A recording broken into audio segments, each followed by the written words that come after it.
Hey guys, it's Allie. Welcome back to Infertile AF, the podcast. This is episode 51 called Cynara. So guys, this episode I'm proud to partner with Conceivabilities, a leading surrogacy and egg donation agency that has been around for 24 years with thousands of babies born. Conceivabilities prides themselves on matching intended parents with the perfect surrogate or egg donor. They've even trademarked the process they used called Matching Matters. They support the intended parents and surrogates throughout the entire journey: legal, escrow, pregnancy management, insurance, and every other aspect. The Conceivabilities team includes nurses, mental health workers, lawyers, and other professionals to guide the process. If surrogacy or egg donation is part of your journey, make sure to check out conceivabilities.com and make sure to tell them Infertile AF sent you. On this episode, I'm partnering with Extend Fertility, which was founded on the premise that democratizing egg freezing could ultimately change the fertility industry and deliver better results.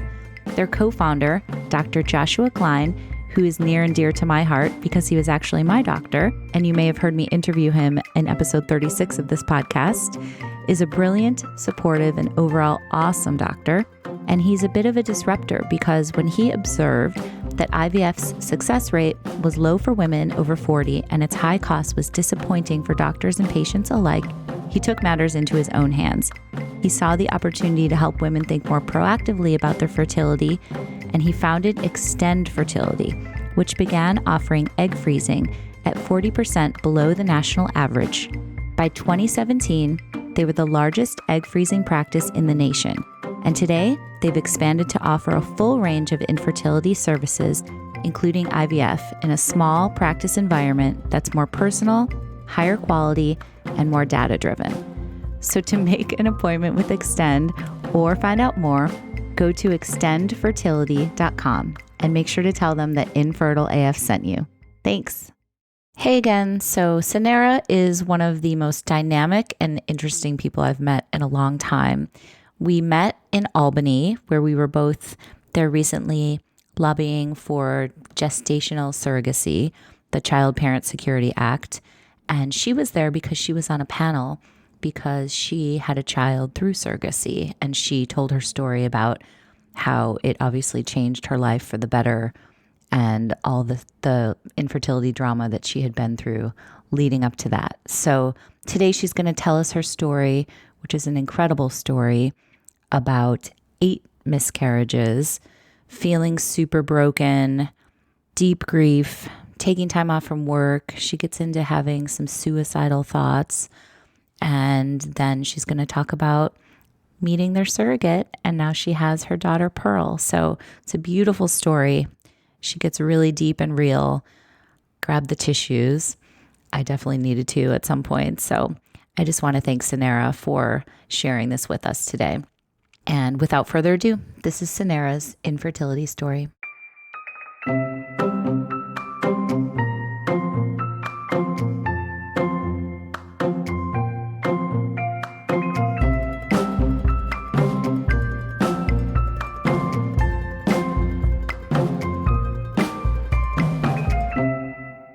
Hi, thank you for having me, Allie. My name is Cynara Charles Pierre. I am a communications executive here in New York City. I've been in New York now for about 20 years, originally from Georgia.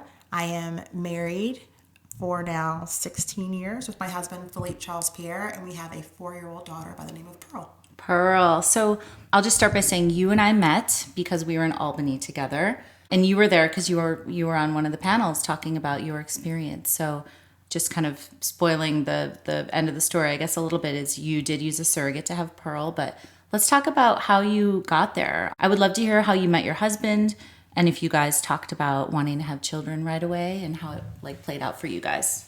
Yeah, so I met my husband in a really sort of very New York way. I was here visiting a friend of mine, and the joke is that I'm originally from Georgia, and the joke is my friend moved to New York and asked me to come visit her, and I was like, gosh, I really don't like New York. And she's like, you're not coming to visit New York, you're coming to visit me. So I came to visit her. Now, being a Southerner, I'm also very chatty. I've had family members joke that there's not a wall I haven't befriended. and so being a very chatty Southerner, being on the train one day, I was sitting next to this woman. We struck up a conversation, complete stranger. And she happened to be an event planner for Vibe magazine. And because we had such a great conversation, she said, if you're still in New York on such and such date, we would love to have you come out. And if you would like to maybe volunteer to sign in some of our guests, it'd be a really fun experience. It's going to be in the meatpacking district and, rooftop party. There's celebrities there. And I thought, oh my gosh, this is actually the cool part about going to New York. Right. Meanwhile, somewhere else, my husband, who is a New Yorker, was being invited by friends who were coming into town for that charity event. And they said, we'd love to see you. Could you come with us to this charity event? So that's how he and I both ended up at the same place. And we met across a crowded dance floor. And he asked me to dance and we had fantastic conversation. And then it just was kind of one of those things where I enjoyed his company. He enjoyed mine. We would talk for hours. Interestingly enough, I left 2 days later to go back home and we stayed in touch. Okay. And were you guys talking about long-term stuff or kids? Was that even on the horizon at all? It was still kind of early. It was sort of like, oh gosh, we're now in the same city. This is real. Right. You've moved. And so it was really more about just developing a relationship. Neither one of us seemed to be the folks that were like baby focused. Okay. We were just, both of us are more career minded people and we're both super independent. And we're also adventurous and we just like were really thinking through what it would be like to be together. Mm-hmm. Once he proposed and we got married, then obviously that's when those sort of family conversations happened. Again, neither one of us were pressed about it, but we were also fairly young. When we met, we were 25 and we ultimately got married at 29. And about 2 years into our marriage, we went on this really fantastic trip to Costa Rica. And it was the most romantic trip I can imagine taking. Nice. We were literally on on horseback in the rainforest, and it's raining on us. And it's part of the experience was you kind of came across this lovely woman who lived near the rainforest and had this amazing authentic spread for the tourists there, as if this wasn't part of the whole package. Sure. We're going to hot springs and we're on the beach and there's no television and the fruit is like luscious and amazing. Like everything was just so sumptuous and beautiful. And we were both like, I love you. No, I love you more. Let's make babies. And that's kind of like how it happened. Okay. And at first it sort of seemed like, well, gosh, that was easy. Once we decided that we wanted to have children, literally 2 months after that decision, I found out I was pregnant. Wow. Okay. And we were like, okay, this is happening. Wow. And we were super excited and giddy and all those things you see in every sort of pregnancy test commercial you've ever seen. And then about, I want to say 8 weeks into the pregnancy, I lost the pregnancy. I had a miscarriage. So sorry. Yeah. And so, it was sad and it was, disappointing, but in talking to a few people and obviously your doctor, they're like, it's very common. And sometimes these things just happen. It's the body sort of like rejecting a pregnancy that wasn't viable. Don't worry about it. And so we're like, okay. Right. And, a couple of months later, when I felt emotionally and physically ready to try again, we did. And lo and behold, we were pregnant within like a month. Okay. And we're like, okay, this is okay. This is good. Yeah. And I remember we had a trip planned to visit friends who'd moved to London. And when we went to visit them, I ended up having a miscarriage on the trip.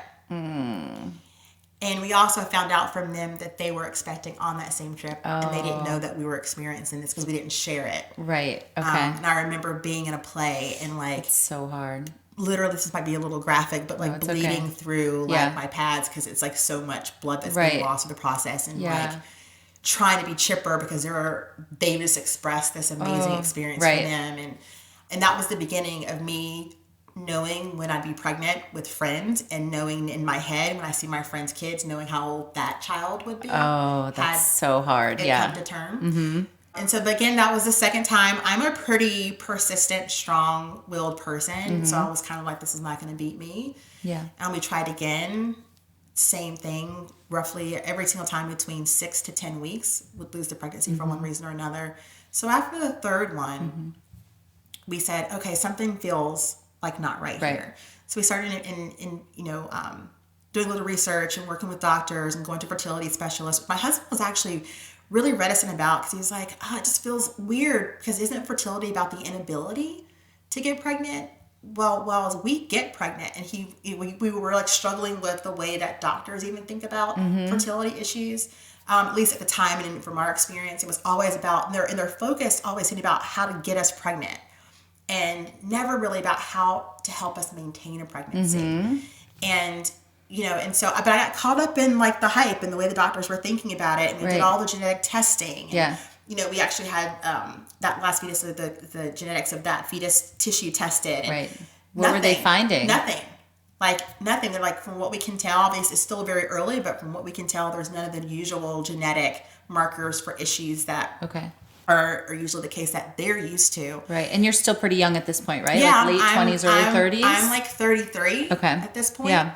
And I had the same thing as you, where I didn't have a problem getting pregnant, but I had a problem staying pregnant. And I had 4 miscarriages, and it was the same thing. It was just, for me, it was age, because I was over 35. But yeah, it was the same kind of thing where they were like, everything looks good on paper, but the egg quality for me. Okay, got it. Yeah. So for me, it wasn't even, they really couldn't figure it out. Now, I will say that I did learn that I did have fibroids, but the doctor wasn't that concerned, because she was like, plenty of women have fibroids and are able to get pregnant, maintain their pregnancies, and actually deliver. Usually it's more delivery that tends to be a challenge, because it's just more painful. But they didn't think that was a problem based on the position of the fibroids and the size of the fibroids. Now, the ironic thing is, with every pregnancy, there's lots of estrogen, lots of hormones, and those were feeding into fibroids. So ultimately, I decided to have a hysteroscopy and had the fibroids removed. Okay. So that took about a year off between having that procedure and, again, getting yourself physically, mentally, emotionally prepared to try again. But clean bill of health, actually, people were like, your uterus is like perfect. It's amazing. It's a beautiful uterus. Beautiful uterus. A uterus. We just invented a word. I love it. You have uterus. a uterus. I have a uterus. And so there was no scar tissue. Like literally there was nothing physiologically like wrong. And so he's like, go for it. And the doctor was like, and I have such great statistics from women who've had these procedures that go on and have very healthy pregnancies. I feel like the next one's going to be great. And sure enough, got pregnant, and it was not great, although it lasted a little bit longer, which of course leads to more hope. And so I didn't have the usual 6 to 8 weeks. It was more like 10 or 11 weeks. Had you guys heard the heartbeat at that point? Oh yeah. We definitely heard the heartbeat. Yeah. Or if I'm going to be really careful, the cardiac activity. Oh, interesting. Why do you say that? Because of all the issues around heartbeat bills in the South in terms of interesting. Okay. The other side of the coin Gotcha. of this, right? Okay. So, yes, we had definitely heard cardiac activity, and so everything seemed fine. And it just kept happening, and to the point where I finally made it through the first trimester and thought I finally did it. We finally did it, and going in for the 13th week, the last week, the doctor was like, okay, I'm going to send you off to an OBGYN because you're no longer a fertility patient. And in that particular one, I had that really great experience where the person conducting the sonogram gets quiet, and I was like, do this again. When they leave the room. Let me go get the doctor. Yeah. And you're just like, this is never good. Oh. And that one was hard. Yeah. This one, I thought I finally made it. That whatever was the challenge, it was now overcome. And I took that one really hard. Yeah. What number was that? So I know you had this one was multiple. The 7th. Oh my gosh. One at this Cynara. point. Yeah. Oh. Yeah. So what, just big picture wise, while all this is going on, how are you and your husband doing? I mean, was this hard on you guys, or how are you handling it? It was very hard on us. And I will say it was hard on us because we've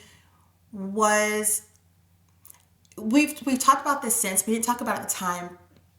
He was going through his own loss and his own grief, but he didn't want to show that to me because I was grieving and I was physically, scarred and emotional, and so he was so busy trying to be strong and he would try and say things that in theory should be comforting, like, we can stop. We don't have to do this. You're enough for me. If we've never had any children, that is okay. We will have a full life together.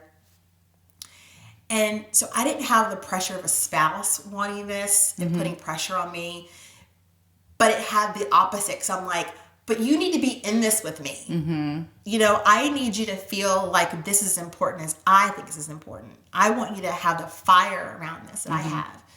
You know, and so that sort of difference of feeling around it created a lot of tension. The same exact thing. I did. I really did. Yeah. I know that feeling. And so but around the 5th or 6th loss, I actually started investigating gestational carrier. And he was like, weird science. No. Weird science. Not yet. That seems weird to me. And expensive. And just can't wrap my brain around it. It feels...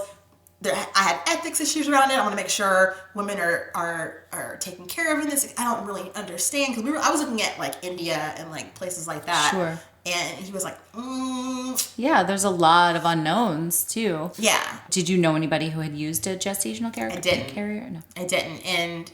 And so that was the reason why I kept doing it. Because if my husband's not going to support us having an alternative, then I guess I got to keep trying to make this happen for myself. And that's why we had so many, because I just kept going, I want a child and I'm going to keep trying until it happens.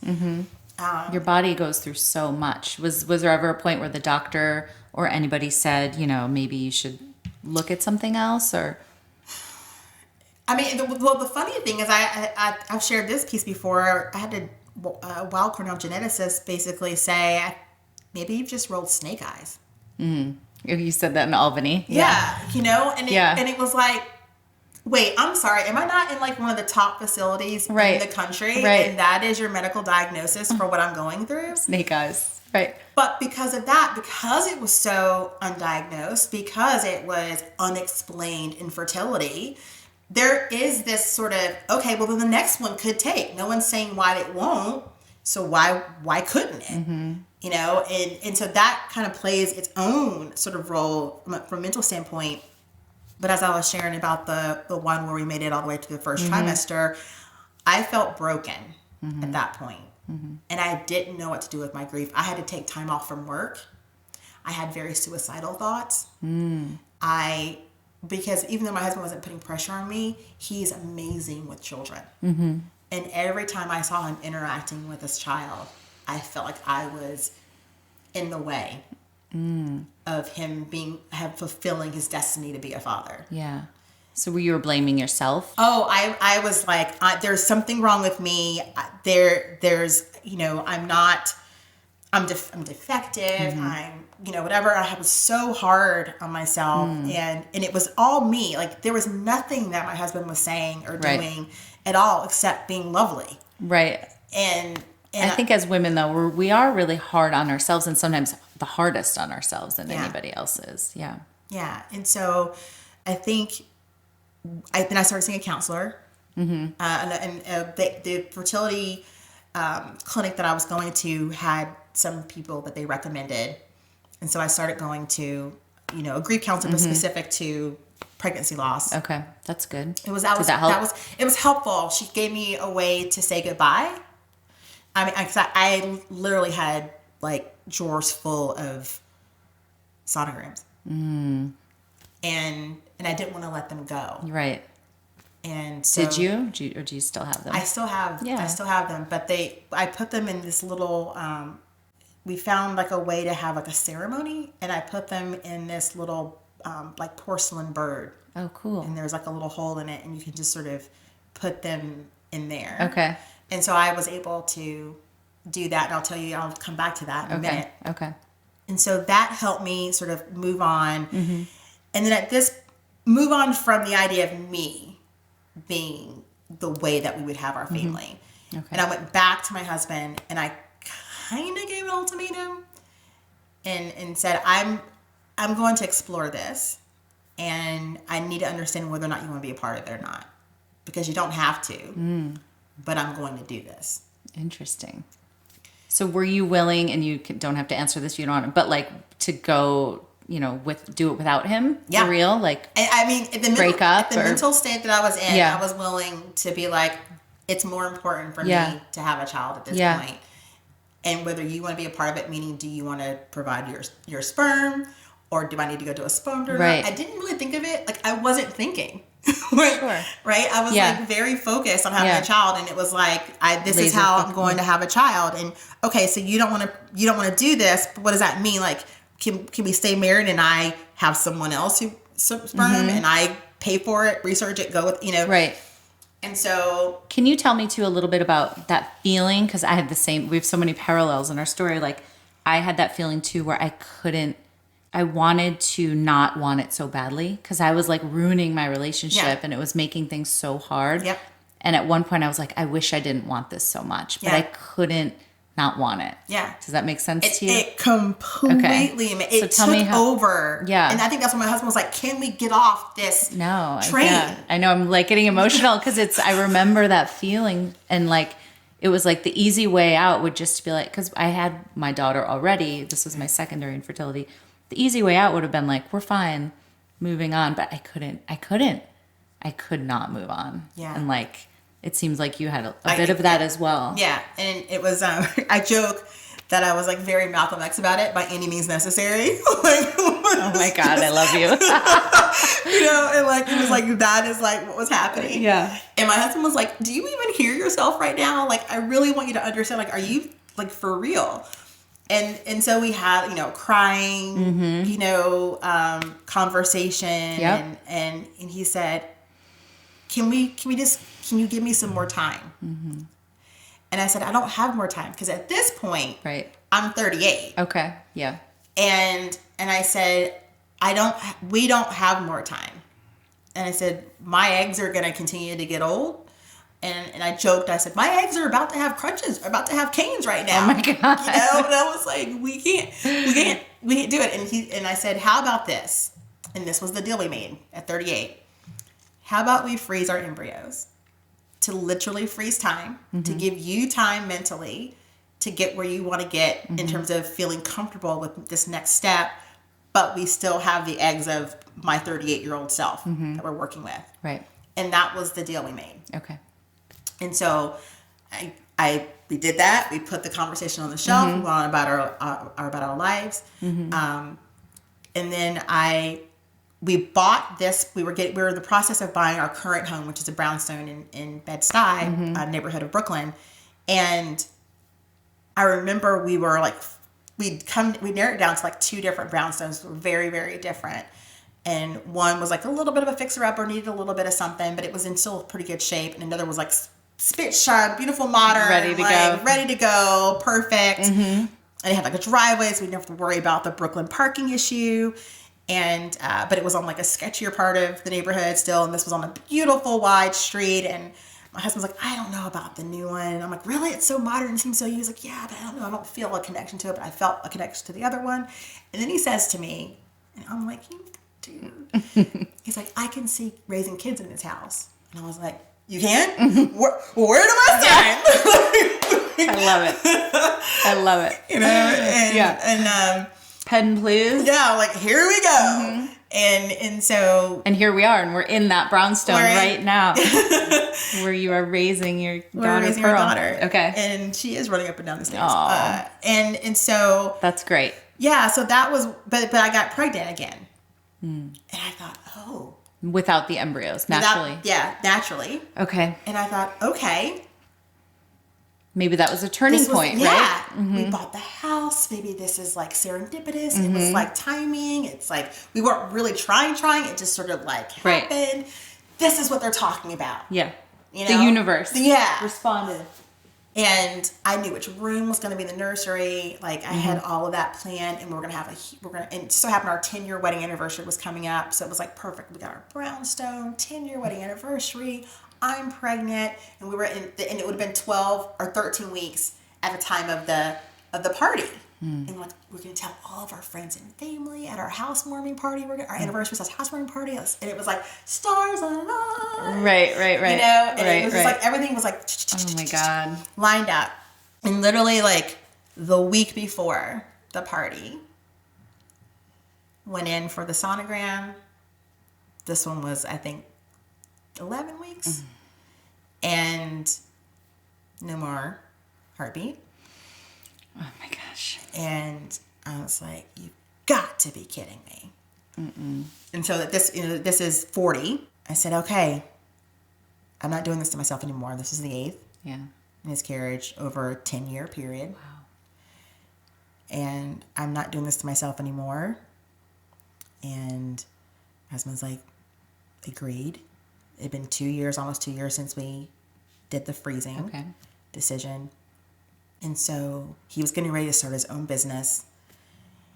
He said, well, we're not getting any younger, right? Like, and so he said, okay, I'm going to start my business. So if we go broke from both ventures, then I guess we go broke from both ventures. And it was like, you know, the heaven sang and like whatever. And it helped me sort of get past the room that I never walked into. So I didn't walk into that room for a long time, the room that was a nursery. The house was furnished from like... Had you decorated the nursery or it was just reserved? It was just reserved. Okay.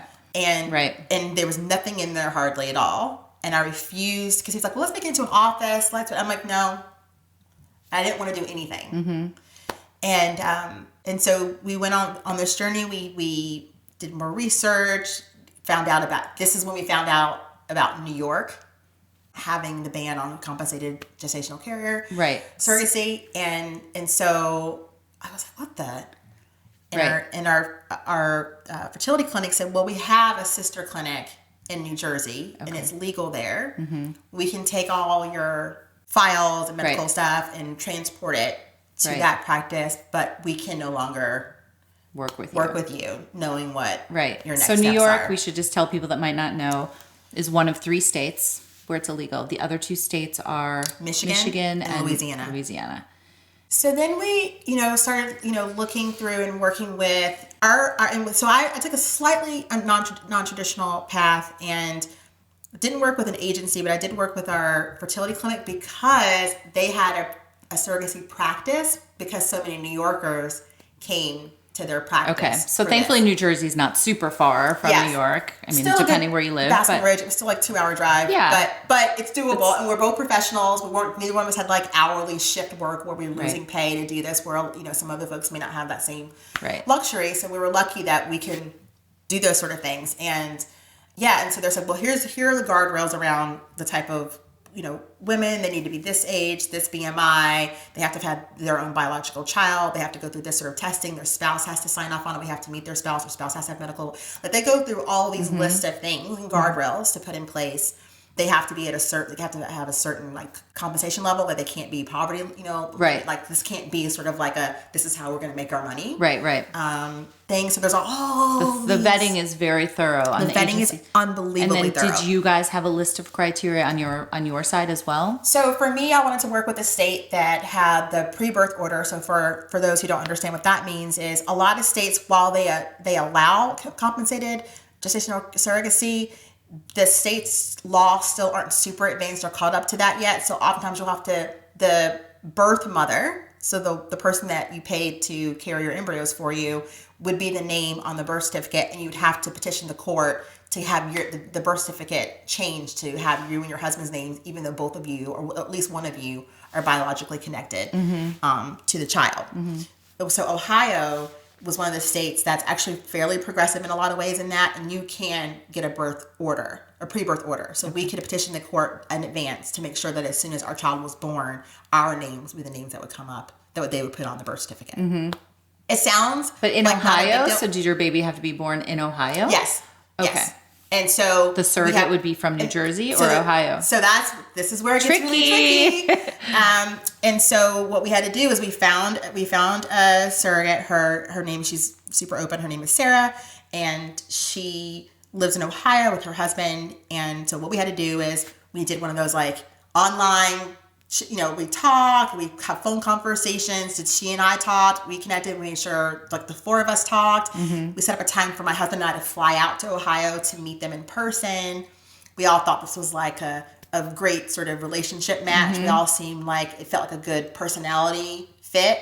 So we just all agreed like we're gonna do this. Was together. she the first one that you found that you took it that far? Yes. Okay. But other people it's it's like this is gonna sound so bizarre, but it's kind of like dating. No, right? yeah, Like, you're not the first person that said that. okay, Yeah. so you talk to someone and you have a couple conversations. You're like, right. I'm not And really did feeling race it. matter to you at all? So that's a great question. So yes, and I'll give you an example. So there was one young woman who was in a southern state. I can't remember which one.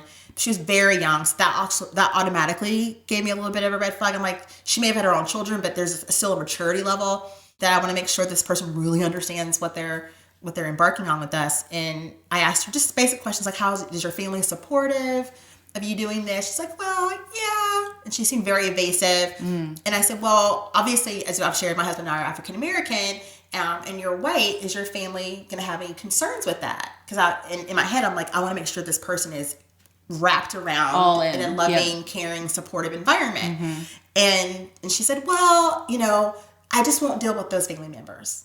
And I thought, Bye. Yeah. I'm like, I don't want to do this to you. too I don't want fraught. to do this with us. Like, no way. So you're meeting these people and you're walking it through and you're trying to figure out who's going to be a good fit for your family, your lifestyle. And so they were just like, there's just something inherently just so sweet and good about Sarah and Matt. Like just this, oh my God, they're the sweetest couple ever. And Matt's goofy and tells silly jokes and sings Broadway tunes and, and so it was just like, it just worked. Yeah. You just clicked with them. Yeah. It just clicked. I think you said in your speech too in Albany, you have a picture of them somewhere in your home, right? Like they're your family now. Oh yeah. Yeah. That's so awesome. And so when we, so once we said yes, we're like, yay. Then we had to fly them to New Jersey, which is where our embryos were stored. And that's where the doctors would take care of it. And that's where the transfer would happen. And that's where we had to do this twice because they had to fly out for all their medical testing, all their behavioral and personality testing. They had to have their couples counseling around it. We had to have our couples counseling. Then we had to have our group counseling, and she brought up questions and concerns that each of us individually had so we could talk it out. Wow. And one of Sarah's concerns was, I don't want them to be upset with me if it doesn't work. Oh, yeah. Right? Yeah. And so we talked through that. Yeah. What did you say to that? I said, oh my gosh, absolutely not. I'm just so thankful that you're willing to go on this journey with us. And that's completely out of your control. Yeah. And it's just like, okay. And then my husband was really funny. He was like, do you like peanut butter? Because I really want you to eat peanut butter because I really don't want a kid with a peanut allergy because I really love peanut butter. I was like, I don't think it works that way, Philippe, but... Philippe. That's awesome. And so like there were like all these like silly things. But it's funny they talk about diet because what if someone is a meat eater but the intended parents are vegetarians? Do you want them, do you want them to eat organic food versus... so there's all these really interesting questions that you don't think about. Right. And so we were sort of saying you should eat whatever you're happy eating, and as long as it's fairly healthy, as long as you're not eating McDonald's every day, I think we're all good. Yeah. You don't want to get in your business. Yeah. In that way, but it was interesting the level of questions that you have to sort of think through what matters to you. Right. And then it was just like sort of making sure we all understood like the contract and because we had to make sure she had her own lawyer and we had our own lawyer and that everyone was like cool with the parameters. We had to have an escrow account, because again, they won't be taken advantage of. We don't want to be taken advantage of. We actually had to do something interesting because we hadn't told our families we were doing this. Okay. Except for one person. Sorry, two people. And that was my husband's sister and her husband because we have to have someone, almost like a will, that in case something happens to us during this whole process, poor Sarah's not stuck with this child that's not hers to take care of. So we have to make sure there's someone that she can give the child to should something happen to us. So those sort of things. Again, it's something you never think about. Yeah. It's kind of crazy. And so when we told my sister-in-law and her husband, we're like, we don't know what's going to happen, but we just want to let you guys know, are you comfortable being our potential child's guardian? And they're like, absolutely, of course. And what's so interesting about Philippe's sister is like she didn't tell anyone because she's not supposed to, and her husband didn't either. But she also wanted to be very sensitive, and so she didn't ask us how things were going, and we didn't tell anyone. So when Sarah and Matt came back to New Jersey for the actual transfer, no one knew anything about it. We didn't give dates beyond the contract. Okay. And so I was in the room with her when the transfer happened, and seeing that little light on the screen, and just for sharing with the audience that Sarah's an illustrator, and so fast forward, this was successful, but she actually drew that moment and sent it to me on our she called it our transferversary. Yeah, I mean, she's ridiculous. That's so cool. It's so cool. And so you chose the right people. It was clearly. it is like yes. And so my husband and I were like, okay. And I remember at that moment I was so emotional.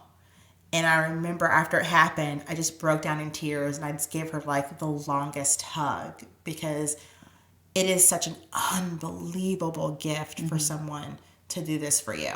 And also, it was a long journey. And it was like all those years were built up, and here's this moment that could change our lives. And leading up to it, actually, I wanted to put in 2 embryos because of our history. And my husband was like, no. Really? Do not want twins. Meanwhile, I was like, I really want twins. Yeah. So we don't have to do this ever again. I'm sure that was another thing in the contract, right? You had to agree. Yeah, there's a whole lot. There's a cost structure involved. There's are you willing to carry multiples? And there's all this stuff that you go over, the lawyers go over, the doctors go over with them. And she was willing to carry multiples. My husband was like, no. He's like, well, let's ask the doctor. And the doctor said, well, she's extremely healthy. She's young. Your embryos are AA grade embryos. Ooh, and from your uterus. From my uterus. And for those who don't aware of that, AA is pretty freaking fantastic. Yeah. She should be part of the Men's Society, apparently. And so he was like, I don't see any reason to put in more than 1 embryo. It's actually more dangerous to do that. And my husband looked at me like the cat that ate the canary. Right. And I was just like, Doc, couldn't have been with me, you know? Your husband sounds like a character. He is. Yeah. And so we found out 2 weeks later that Sarah was in fact pregnant.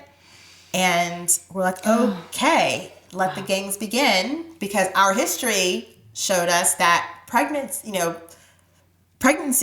doesn't necessarily mean baby. Right. Right? So getting pregnant wasn't their big hurdle. Right. But when they tell you 30% likelihood, it does feel like a bit of a like, okay. So 1 embryo, first transfer took. And so months would go on, we'd check in, she sent me progress pictures. Right. You know, the doctors kept us looped in and on the reports that she was getting from her own clinic to keep us connected. Were you guys like FaceTiming or anything in appointments, or was that a thing? FaceTime. No. We did a lot of like calls and texting and photo sharing. She would send me sonograms because I couldn't be at every appointment because she's in Ohio. Right. And so that was the other frustrating part. Speaking of the women in New York who aren't going to have that luxury, that's the part where I really felt saddened that I wasn't able to be as connected to the experience as I could be. You're already abdicating something so special to someone else, and so I'm already missing out on the experience of being pregnant. So can I at least be, more connected to it, and finances and timing just don't allow for that. So I had to pick an appointment. So I picked the 20-week appointment to fly in and be a part of. So you went out to Ohio, okay, to experience that, and like went to lunch and all that sort of stuff. And so when you made it, sorry, just backtracking a little bit, when you made it past the point that you've never made it past before, so that 13-ish weeks, how did that, were you able to sigh relief or not really? No, because I wasn't going to be really relieved until that baby was in my arms. And so, because I know anything can happen. I had friends who lost pregnancies in the 2nd and 3rd trimester for a random reason. So nope. And so because we hadn't told anyone yet, we're now going into 1st trimester. Yay. 2nd trimester. Great. So the 7th month came along. I was like, Philippe, do you think that maybe we should tell someone? Right. And he's like, I really don't want to yet. I'm like, Philippe, we literally can't show up with a baby in with our families. And so we kind of like talked it through, but meanwhile, all these months, my mom and I talk on a regular basis normally, and I was like afraid that I would spill the beans. Right. And so this is my conversation with my mom for like 6 months. Hi, how are you doing? Good. How are you doing? Great. Okay. Hey, Mom, listen. Yeah, everything's good. Great. Work's good. You're good. John's good. Okay, good. All right, gotta go. Oh my God. Because I was just like, I'm gonna tell her. I'm gonna tell her. I'm gonna tell her. Right. And it was like the worst thing ever. And in hindsight, I was like my mom about it. I knew something. She's Southern. I knew something was up, but I just knew you weren't ready to tell me yet. Oh, that's awesome. And so, oh my God. and so I was like, okay. So come around the 7th month, we decided to share with our families that Sarah's 7 months along. And his family was like, his mom was like, you did what? She's this like very dramatic Caribbean woman. Okay. And she was just like, and couldn't believe it. And my mom, of course, was like, there was something big. Right. And she's like, well, I want to meet this person who's doing this for my daughter. Yeah. And so we planned for my mom, who's in Georgia, to like fly up to New York. And we scheduled it around Sarah's parents coming into town. And so we all met up and we had lunch in Ohio with Sarah's mom and dad, Matt, myself, and my mom. And everyone just sort of talked about the experience and, asking each other's questions, getting to know the families a little bit better. And my mom was like beaming. She was just so excited, for us because it'd been years of sadness. And so she knew how important this was to me, and just she expressed how thankful she was to Sarah for doing this. And we have these really cute little pictures of us on that day, and Sarah's huge, about to pop because she's about 8 months along at this point. Oh my gosh. Yeah. And I'm like grinning from ear to ear. Philippe is grinning from ear to ear in all the photos, and it's just like so amazing and so magical. And so I remember that Pearl was supposedly due January 5th. Did you know the gender at this point? Yes, because we did genetic testing on all the embryos, so we knew that we'd put in a girl. And so that's why we were sort of like thinking about the names. We were, getting excited, thinking about them. We had like the bag packed, getting ready to think about like the flight out there. And I had my schedule with my team to go through the transition plan because I'm thinking next week I'm going to be out. So let's start having these conversations. And that morning, get a phone call from Sarah. And this is December 28th. Okay. And she said, yeah, I think it's happening. Oh. And, I'm like a sitcom dad. I'm like, I'm like running around, and I'm like giddy, and I'm like excited. And my husband like grabs my hands between his hands, and he gets me to stop and pause in front of him. And he said, what do you think you should do first? And I was like, and there's like tears going down my eyes, and I'm just like, take a shower. And he's like, book a ticket. And the part about this is kind of important is I worked for an airline at the time. Okay. And I was like, right. Yeah, yes. Need to get there. Need to do that. So I go online and look up to see what the nearest flights are. I think it's like 7:30 in the morning at this point.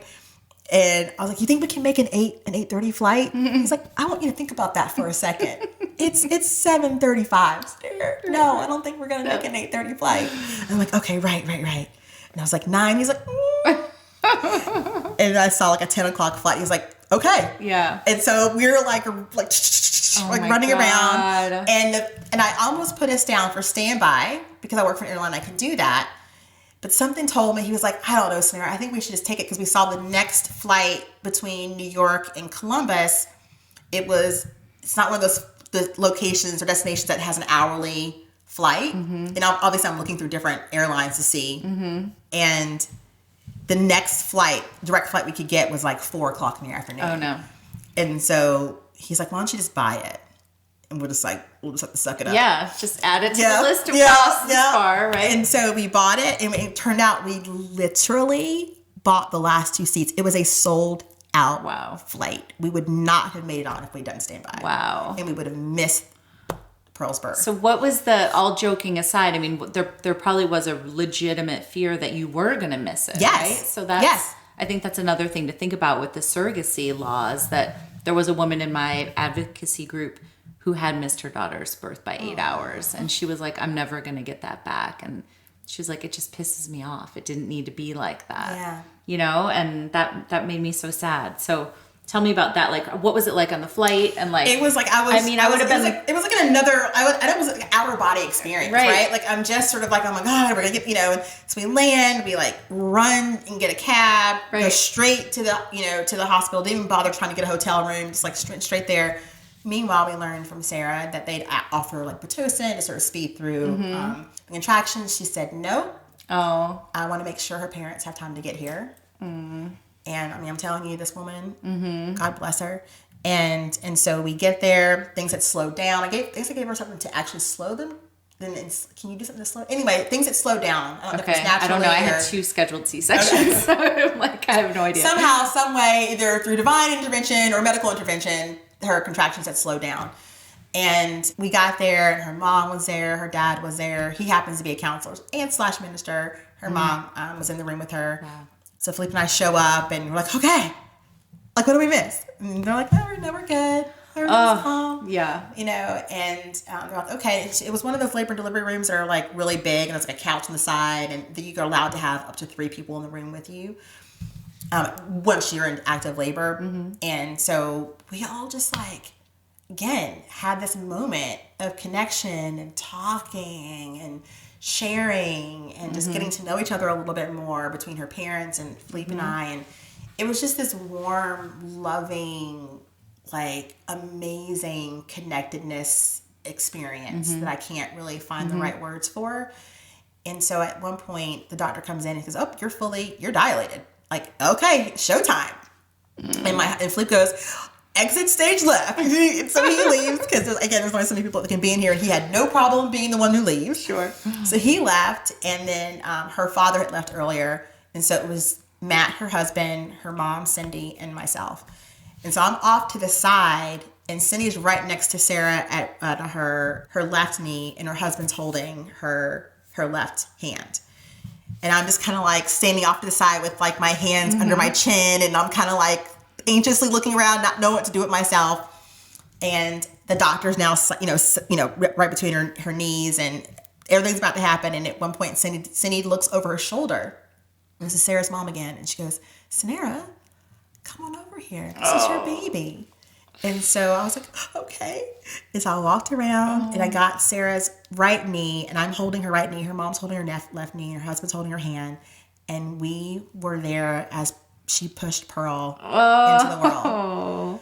And so good. I had such an amazing realization that, unlike most mothers, I had that sort of amazing experience of literally seeing Pearl come into the world. And I have no words. I have no words for that.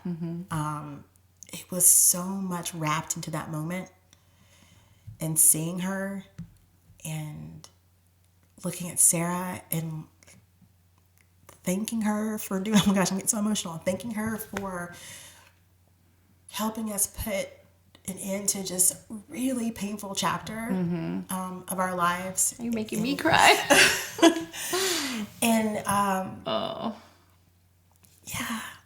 so they did the whole thing where the nurses, get around the baby and clean her up, and then they said, want to do chest to chest and skin to skin, and so they put Pearl inside my chest, and it was the first time that I got to feel her.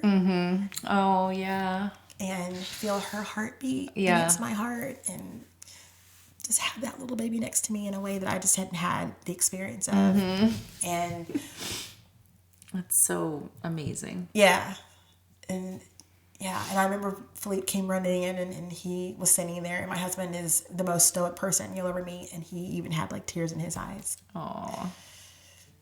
Maybe because turns out she looks just like him. I was like, of course. I'm like, I fight for you to be here, and you end up looking just like your dad. I'm looking at a picture of her on your wall, a couple pictures. She is so cute. Oh my God, the happiest little girl. She is the happiest little girl. I think that's such an interesting part of all of these stories that I feel so honored to like get to tell people, or to get people to tell. Just all these babies are so wanted. Yeah. And it's such a cool thing that like we've all been through hell and back, but to get to have your kids know how much you wanted them and like how hard you fought for them is really cool. Yeah.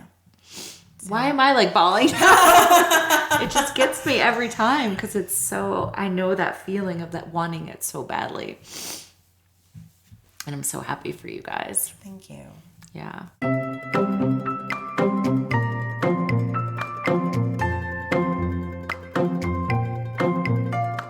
Hey again, guys. Thank you so much for listening to my conversation with Cynara.